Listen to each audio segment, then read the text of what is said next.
Le saluda una vez más su amigo y hermano René López desde la ciudad de Puebla, Puebla, aquí en México. A todos los que nos escuchan a través de las diferentes redes sociales, medios de comunicación, les envío un fuerte abrazo y un saludo a la distancia, esperando que todos estén bien en esta mañana, en esta tarde, en esta noche, dependiendo del horario en el que ustedes me escuchen. Quiero decirles, en verdad agradezco mucho su participación en estos medios y en verdad deseo que Dios les siga bendiciendo y que siga guardando su vida hasta el día de su venida. El día de hoy nos encontramos iniciando una nueva serie de estudios bíblicos y más que estudios bíblicos, de comentarios únicamente, de cápsulas breves y pequeñas en las cuales exponemos un poco acerca de lo que Dios tiene planeado para nuestra vida. Y en esta ocasión, como ya es una tradición en nuestra comunidad, iniciaremos hablando de la última semana de Jesús, la última semana que él tuvo en la tierra antes de morir. Y para ello yo te invito a que me acompañes a leer el Evangelio de Juan capítulo 12, versículo 1. Dice de la siguiente manera: 6 días antes de la Pascua, vino Jesús a Betania, donde estaba Lázaro, el que había estado muerto y a quien había resucitado de los muertos, y le hicieron ahí una cena. Marta servía y Lázaro era uno de los que estaban sentados a la mesa con él. Entonces María tomó una libra de perfume de nardo puro, de mucho precio, y ungió los pies de Jesús, y enjugó con sus cabellos, y la casa se llenó del olor del perfume. Y dijo uno de sus discípulos, Judas Iscariote, hijo de Simón, el que le había de entregar: ¿por qué no fue este perfume vendido por 300 denarios y dado a los pobres? Pero dijo esto no porque se cuidara de los pobres, sino porque era ladrón y teniendo la bolsa, sustraía de lo que se echaba en ella. Entonces Jesús le dijo: déjala, para el día de mi sepultura ha guardado esto, porque a los pobres siempre los tendréis con vosotros, mas a mí no siempre me tendréis. Jesús es ungido en Betania, es el título de este mensaje. Antes de poder pasar al texto bíblico que acabamos de leer, quiero meterte un poco en contexto. La Biblia nos dice en los primeros versículos que Jesús llega a una ciudad llamada Betania, en la cual vive María y Marta, y estas dos son hermanas de Lázaro, quien había estado muerto y quien había resucitado. Esta historia la encontramos un capítulo atrás. En el capítulo 11 vemos la historia de Jesús resucitando a Lázaro. A grandes rasgos, la Biblia nos dice que Jesús se encontraba predicando en cierta región y que de repente llegó un mensajero y le dijo: tu amigo Lázaro se encuentra enfermo, necesitas ir a verlo, él te llama. No sabemos lo que le dijo, pero quizás en alguna ocasión, en esa ocasión pudo haber sonado así: Lázaro y sus hermanas creen que tú puedes sanarlo, así que corre, vamos deprisa, tienes que llegar. Pero Jesús dijo: no, iré a mi tiempo. Y dice la Biblia que se quedó ahí por 2 o 3 días más hasta que llegó a donde estaba. Y ni siquiera había llegado a la ciudad, sino que estaba a las afueras de Betania, una ciudad cercana a Jerusalén, cuando encontró a Marta. Y Marta le dice: Señor, si tú hubieses llegado antes, mi hermano no habría muerto. Mi hermano aún seguiría con vida. Marta es un personaje muy importante en la Biblia, porque tiempo atrás nos ha dejado no un muy buen sabor de boca. La historia la encontramos en el Evangelio de Lucas, Lucas capítulo 10, versículos 38 en adelante, y dice de la siguiente manera: aconteció que yendo de camino, entró en una aldea, esta aldea es Betania, y una mujer llamada Marta le recibió en su casa. Esta tenía una hermana que se llamaba María. María es la misma hermana que vamos a hablar en unos instantes. Dice, la cual sentándose a los pies de Jesús, oía su palabra. Pero Marta se preocupaba con muchos quehaceres y acercándose dijo, Señor, ¿no te da cuidado que mi hermana me deje servir sola? Dile pues que me ayude. Respondiendo Jesús le dijo, Marta, Marta, afanada y turbada, estás con muchas cosas, pero solo una cosa es necesaria, y María ha escogido la buena parte, la cual no le será quitada. Marta, en la primera ocasión que la conocemos, se muestra como una persona que no tiene fe en Dios, que no quiere seguir a Dios, que está más turbada y afanada por las cosas que está haciendo, por el trabajo, por las ocupaciones diarias. Y en esta ocasión, en Juan capítulo 11, es la primera mujer con la que Jesús se encuentra a las afueras de Betania y escucha las siguientes palabras: Señor, si tú hubieses estado acá, mi hermano no habría muerto. La cuestión es la siguiente: Marta ahora tiene fe. Marta ahora reconoce por lo que ya vivió en el pasado que Jesús tiene ese poder para levantar a los muertos o para sanar a los enfermos, porque hasta ese momento pareciera que María y Marta jamás se habían enterado de que Jesús ha resucitado a ciertas personas. Así que en esta ocasión Jesús tiene que escuchar el discurso cuando le dice, si tú hubieses estado acá. Jesús en automático, o no en automático, mejor dicho, inmediatamente le responde, yo soy la resurrección y la vida. El que cree en mí vivirá. Le responde lo mismo a María. Yo soy la resurrección y la vida. Porque cuando María sale al encuentro, es porque Marta regresa corriendo a Betania, porque allí en su casa habían llegado fariseos y judíos y estaban llorando y consolándola. Y entonces Marta le dice en secreto a su hermana María, el Señor ha llegado, el maestro está aquí, sal a verlo, él te llama. Y María sale corriendo y una vez que se encuentra con Jesús a las afueras de Betania, le dice exactamente lo mismo. Señor, si hubieses estado aquí, mi hermano no habría muerto, mas ahora sé que todo lo que pidas, Dios te lo dará. Jesús le contesta a estas dos mujeres, ¿acaso no les he dicho que si creen verán la gloria de Dios? Yo soy la resurrección y la vida. El que cree en mí, aunque esté muerto, vivirá. Y María responde, Señor, yo sé que mi hermano resucitará en el día postrero. Jesús se queda así, diciendo, no entiendes lo que te digo. ¿Dónde lo pusiste? Y sale a buscar y salen al encuentro de estos hombres que vienen siguiendo a María pensando que va a llorarle a la tumba y la van acompañando.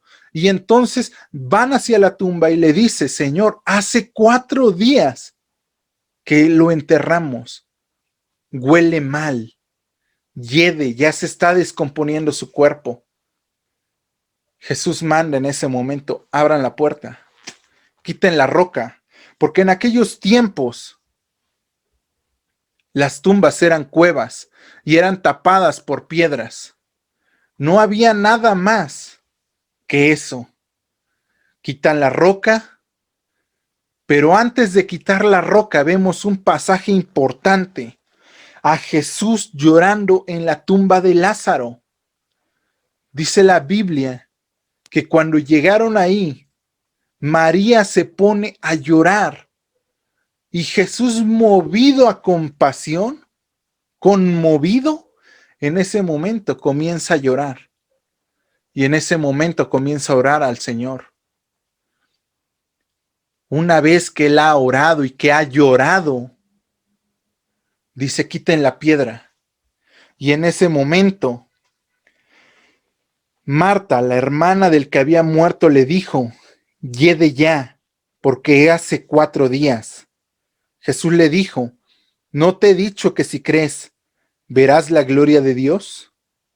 Entonces quitaron la piedra donde había sido puesto el muerto, y Jesús, alzando los ojos a lo alto, dijo: Padre, te doy gracias por haberme oído. Yo sabía que siempre me oyes, pero lo dije por causa de la multitud que está alrededor, para que crean que tú me has enviado. Y habiendo dicho esto, clamó a gran voz: Lázaro, ven fuera. Y el que había muerto salió, atadas las manos y los pies con vendas, y el rostro envuelto en un sudario. Jesús le dijo: desatadle y dejadle ir. Este evento desencadena el complot para matar a Jesús. Muchos de los judíos que habían ido de Jerusalén a Betania creyeron en Jesús por lo que habían visto en ese momento. Hasta esa hora nadie había podido hacer eso, independientemente de que Jesús ya hubiese sanado o resucitado hombres. Jesús no podía hacer, humanamente hablando, lo que estaba sucediendo en este capítulo 11 del Evangelio de Juan. Un cuerpo, por más conservado que esté, a los 3 días comienza a descomponerse. El corazón, los pulmones, el hígado, los riñones ya estaban descomponiéndose. Y en ese tiempo no había tantos avances como los que hay ahora, con los que se conservan, se embalsaman los cuerpos para que duren más tiempo. Así que lo que Jesús estaba diciendo era imposible. Incluso para ellas era imposible. Pero en ese momento, Lázaro escuchó la voz. Yo no sé cómo pasó, pero ese corazón muerto, podrido ya, con gusanos, comenzó a bombear nuevamente, comenzó a latir fuertemente, comenzó a enviar sangre que no había, que ya se había coagulado. El riñón, los 2 riñones, el hígado, el páncreas, los músculos empezaron a regenerar. Y no solo eso, lo puso de pie y lo sacó caminando, aún atado de manos y de pies. Jesús hizo lo imposible para comprobar que Él es el camino, la verdad y la vida. Así que dime, ¿a qué le tienes miedo? ¿A la muerte? Jesús venció a la muerte, y no solo con su resurrección. Esa fue la cereza del pastel. Jesús venció a la muerte aún estando aquí en la tierra. En una condición de completamente hombre y completamente Dios, Él se atrevió a decir: yo soy el camino, la verdad y la vida, y el que cree en mí, aunque esté muerto, vivirá. Y al que cree, todo le es posible. Así que la muerte, que era lo peor que nos puede pasar, ya no lo es, porque ha sido vencida por Jesucristo. Porque en esa cruz Jesús nos dio vida eterna. Pero ese no es el tema de la predicación. Esto apenas es el principio. Esto es la introducción. La Biblia dice que a partir de ese momento muchos judíos comenzaron a creer en Jesús por lo que habían visto, porque ningún hombre en toda la existencia de la humanidad jamás había hecho tales cosas. Acuérdate del discurso de Nicodemo en Juan capítulo 3. Sabemos que vienes de Dios, porque nadie puede hacer las obras que tú haces. Nicodemo reconocía que Jesús venía de Dios. Nicodemo reconocía que él era el Hijo de Dios, por lo que veían. Nunca antes nadie había hecho lo mismo. Las personas de Galilea, de Judea, de Perea, jamás habían visto a un hombre como él, porque no hablaba como los escribas y los publicanos y los fariseos, sino que hablaba como quien tenía autoridad. Y decían, ¿cómo puede éste saber tantas cosas si es hijo de un carpintero? ¿Acaso no están sus hermanos y hermanas entre nosotros? Y decían, ¿acaso no es este el carpintero? ¿Cómo pues le vemos hacer todas estas cosas? Jesús rompió todos los paradigmas, todos los estándares que tenían sobre el Mesías que habría de venir. Y Jesús superó todo eso. Y Jesús se manifestó a los hombres, diciendo que Él es el camino, la verdad y la vida. Y muchos creyeron en esa palabra. Y cuando creyeron en esa palabra, hubo otros que se negaron a creer y que fueron corriendo donde estaban los saduceos, los fariseos, donde estaban los romanos, donde estaba la guardia del templo y donde estaba el sumo sacerdote Caifás.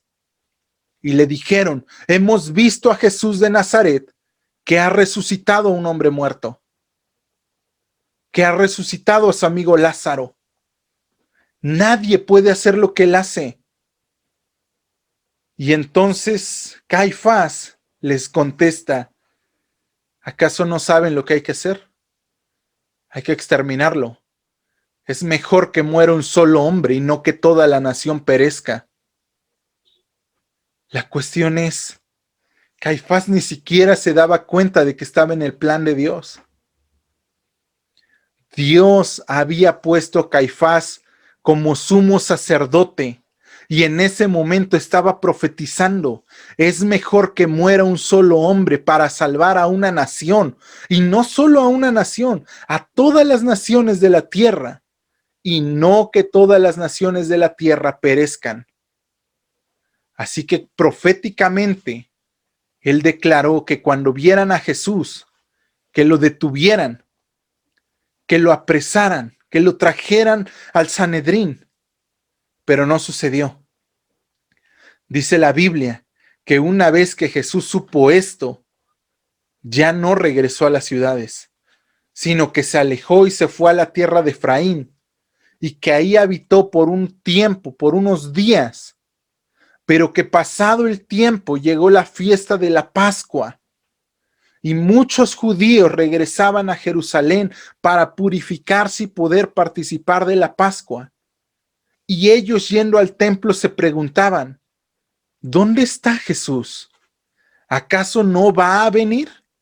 ¿Acaso no va a participar de la Pascua siendo rabí, siendo un profeta o siendo el Mesías, el Hijo de Dios?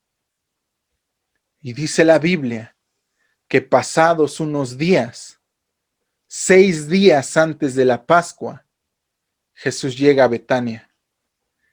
Llega a Betania, a la casa de un hombre. No sabemos si es a la casa de Lázaro o a la casa de Simón el leproso, un hombre que probablemente antes había sanado Jesús. Algunos creen y suponen que este Simón el leproso fue cambiado su nombre a Lázaro y que es la misma persona. No lo sabemos con exactitud. No podemos decirlo, pero dice que uno de los hombres que estaban sentados a la mesa era Lázaro, quien había muerto y había resucitado, y que estaba Marta sirviendo las mesas. Y entonces entró María y tomando un frasco de perfume de nardo, de alabastro, lo rompió y lo derramó sobre Jesús. La cuestión bíblica es, María estaba entregando todo lo que ella tenía. Estaba reconociendo que Jesús era el Hijo de Dios, y no solamente por el milagro que les había realizado. Eso había pasado a segundo término. Ella sabía que la persona que estaba sentada en esa mesa era la más importante sobre toda la tierra, sobre toda la faz de la creación. Ella estaba enfrente de Dios mismo. No se podía quedar con las manos cruzadas, no se podía quedar simplemente mirando o escuchando. Tenía que hacer algo más allá de sus propias posibilidades. Yo no sé cuánto tiempo se tardó ni cómo lo consiguió, pero un frasco de alabastro que dice la Biblia que se pudo haber vendido por 300 denarios, aproximadamente 12,000 pesos, 13,000 pesos mexicanos. Dice que lo tomó y tomándolo, lo derramó sobre Jesús. Mateo y Marcos nos dicen que fue sobre la cabeza. El apóstol Juan nos dice que fue sobre los pies. La cuestión es que cuando leemos esto nos apunta directamente al Salmo 133. Sí, la primera parte es muy interesante porque aplica para cada uno de nosotros. Yo me alegré con los que me decían, ¿no? No.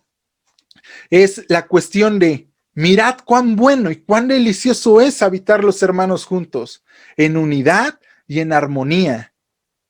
Es como la unción de Aarón, como el aceite que baja desde su cabeza y escurre sobre sus barbas y hasta sus pies sobre los hijos de Israel. Esa bendición arónica. Jesús estaba siendo ahí ungido como el sumo sacerdote que iba a entrar a la presencia de Dios, a expiar nuestros pecados, a perdonar nuestros pecados. Jesús estaba siendo preparado no solamente para la muerte, sino para la misión que estaba a punto de emprender, el morir por nosotros para justificarnos y poder llevar hacia cabo la doctrina de la adopción, de la regeneración, de la fe, del arrepentimiento. La transformación que íbamos a vivir estaba siendo preparada en ese mismo momento. La misma unción que había recibido Jesús cuando niño, que le presentaron mirra, incienso y oro para representar su realeza, su sacerdocio profético y su sufrimiento, estaba siendo recordada en este momento. María tomó el frasco más valioso que ella tenía. No le estaba dando miserias porque no era cualquier hombre, era el Hijo de Dios en la tierra. Y claro, hasta yo me pongo a pensar y digo, ¿acaso hubiese estado dispuesto yo a entregar eso? Pero al mismo tiempo pienso lo siguiente. Hay un canto de Roberto Orellana que me encanta. Se llama La historia de Cristo. Y algo muy cierto que dice es: quisiera saber cómo eran sus ojos, cómo era su rostro, poder tocarlo, abrazarlo.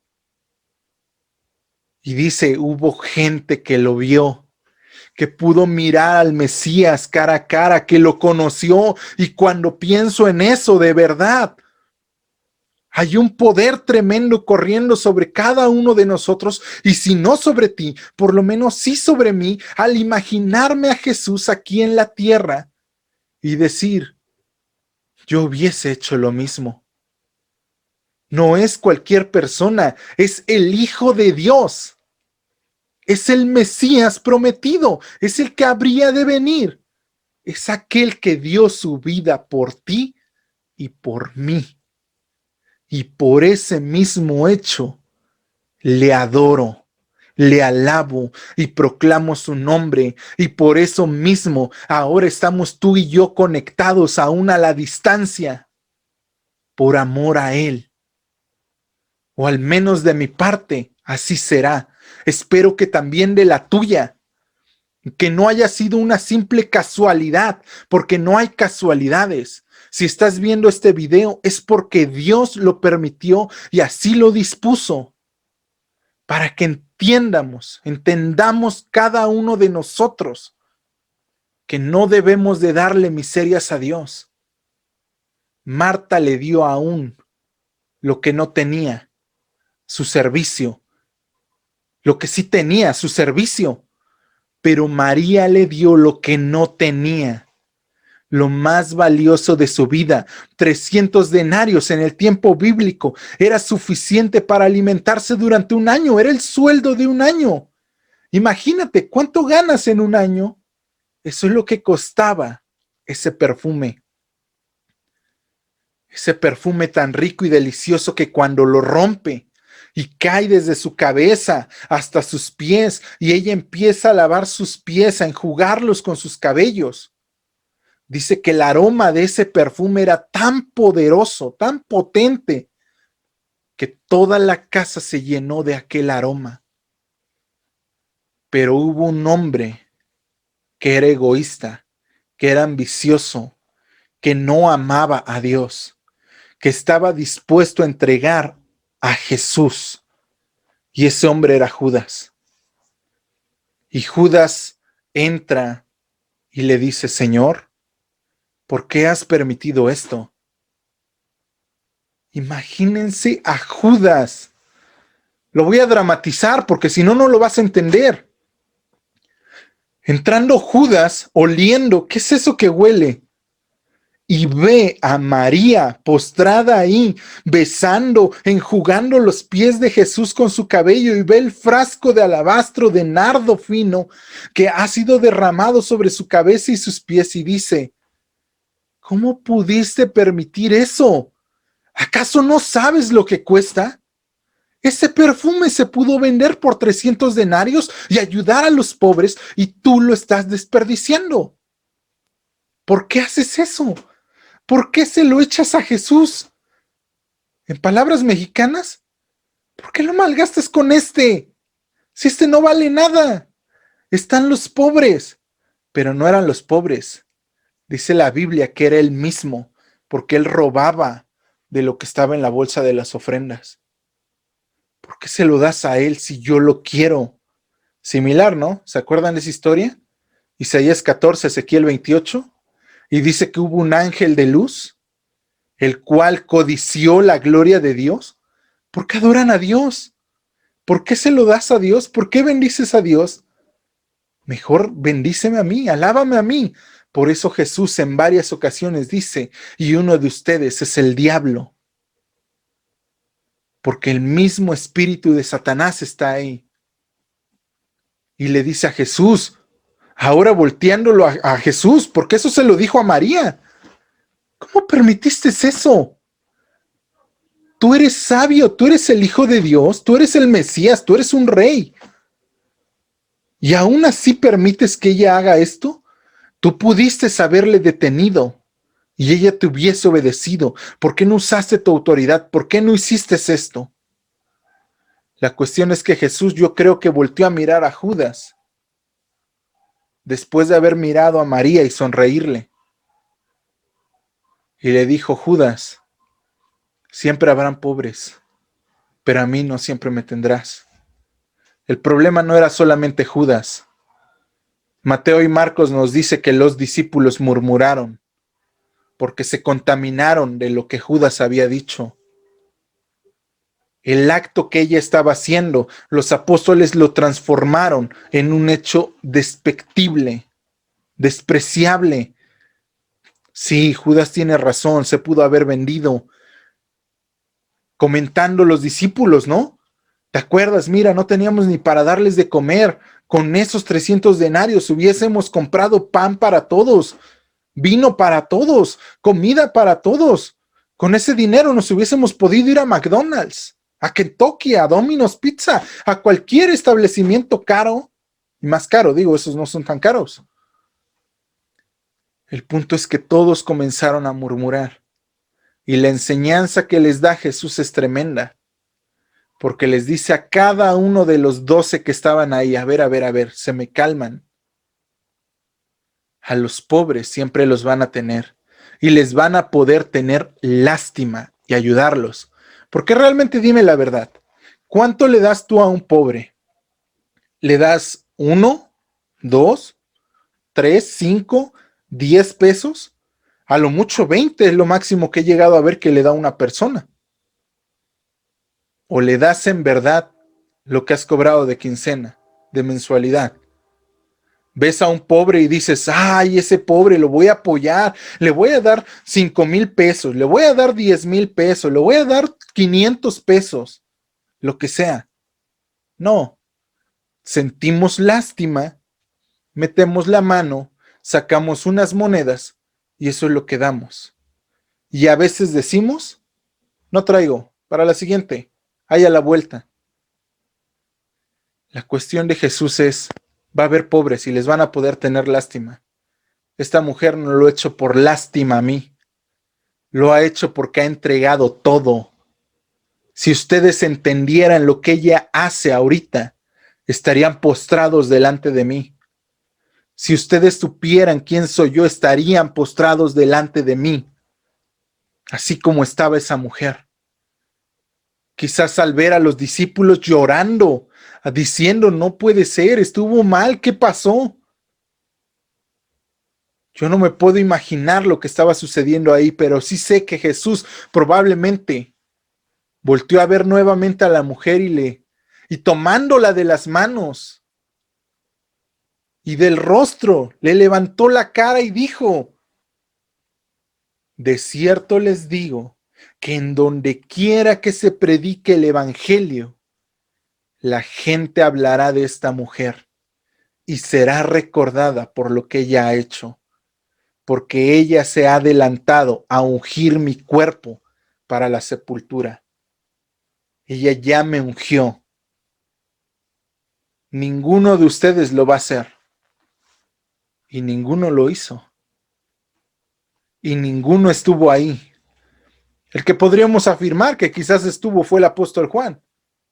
Y de lejos, porque usaba a María, madre de Jesús, y a Magdalena también ahí, para la cuestión de, es que son su mamá y su hermana, y así podía estar cerca de Jesús. Y aún así jamás dijo, Él es mi Señor, Él es mi Maestro, Él es mi todo, crucifíquenme también a mí. No tiene más logro Juan que Pedro que lo negó. No tiene más peso Tomás que Pedro, ni Pedro que Tomás que huyó, que Mateo, que Simón, que Felipe, que Bartolomé. Ninguno de ellos tiene más peso. Todos huyeron. Todos y ninguno, ni aun Juan, el que se hace llamar el discípulo amado, tuvo los pantalones para decir, ese de ahí es mi Señor. Y si Él muere, yo moriré con Él. Así que aprendamos de María. María le da lo que no tiene. María no espera la muerte. María viene y lo adora, diciendo en palabras espirituales, porque no está escrito, yo sé que tú vas a morir, pero también sé que vas a resucitar. Y eso me hace amarte aún más, eso me hace adorarte aún más. Y si ahora nosotros tenemos a un Cristo resucitado, ¿por qué no lo adoramos? ¿Por qué no alabamos su nombre? ¿Por qué no lo exaltamos? ¿Por qué no nos postramos delante de Él? Dice la palabra que toda lengua confesará que Jesús es el Señor. Y también dice que al escuchar su nombre, toda rodilla se doblará delante de Él. La pregunta es entonces, ¿por qué permanecemos de pie? ¿Por qué queremos decirle, Señor, sí, yo sé que estás aquí y voy a estar de pie? Cuando la presencia de Dios llega, toda la casa se llena de su gloria. Toda la casa se llenó de ese perfume de alabastro. El olor del nardo representa la gloria de Dios en ese momento. Por la acción de una sola mujer, toda la casa fue llena de esa gloria.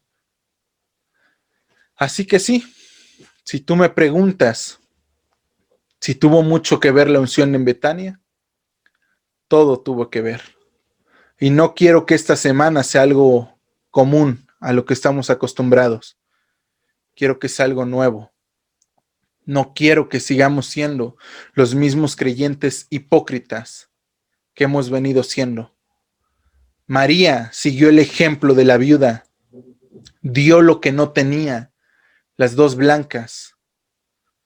María pudo haberse quedado con eso, con el perfume, venderlo, tener el dinero, comprarse cosas, ropa, pinturas, no sé lo que se hubiese podido comprar en ese tiempo, pero decidió darlo todo delante de Dios. Decidió entregárselo todo a Jesús.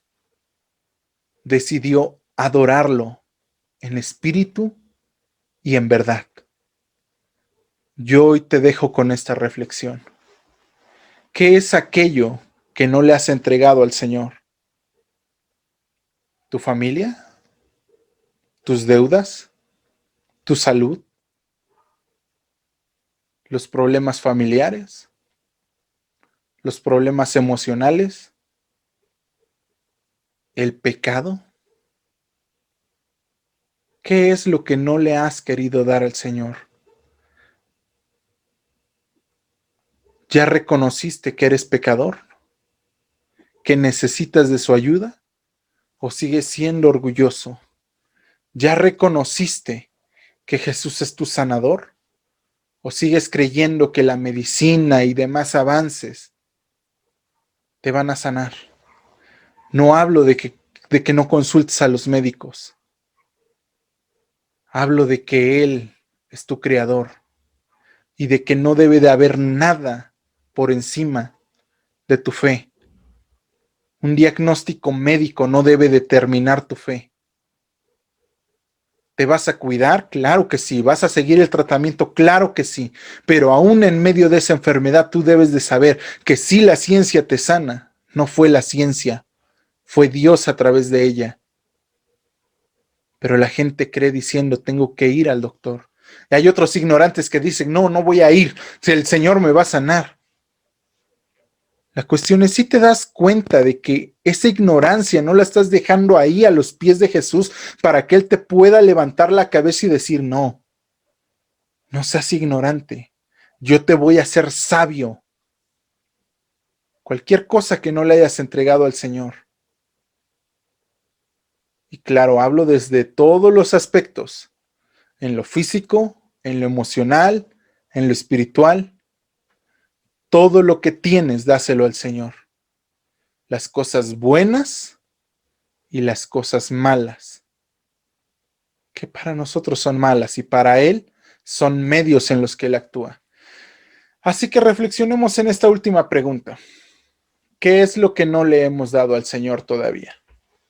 Espero que este mensaje haya sido de bendición para tu vida y espero verte el día de mañana también a través de nuestra transmisión en vivo. Prometo hacerla un poco más temprano para que esto pueda llevarse a cabo en tiempo y forma. Y para aquellos que me están viendo en el en vivo de esta noche, muchas gracias por estar al pendiente. Muchas gracias por escuchar el mensaje. Y muchas gracias a los que lo escucharon y lo van a aplicar. Te bendigo en el nombre de Jesús y espero verte pronto.